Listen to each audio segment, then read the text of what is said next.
ابو ذر ایک جوڑا پہنے ہوئے تھے اور ان کا غلام بھی جوڑا پہنے ہوئے تھا۔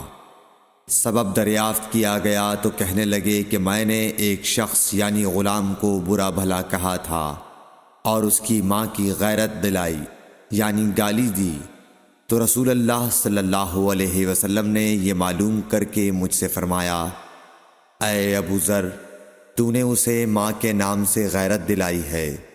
بے شک تجھ میں ابھی کچھ زمانہ جاہلیت کا اثر باقی ہے۔ یاد رکھو ماتحت لوگ تمہارے بھائی ہیں، اللہ نے اپنی کسی مصلحت کی بنا پر انہیں تمہارے قبضے میں دے رکھا ہے، تو جس کے ماتحت اس کا کوئی بھائی ہو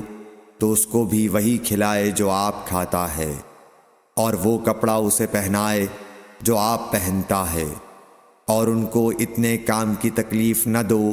کہ ان کے لیے مشکل ہو جائے، اور اگر کوئی سخت کام ڈالو تو تم خود بھی ان کی مدد کرو۔ صحیح بخاری حدیث نمبر 31۔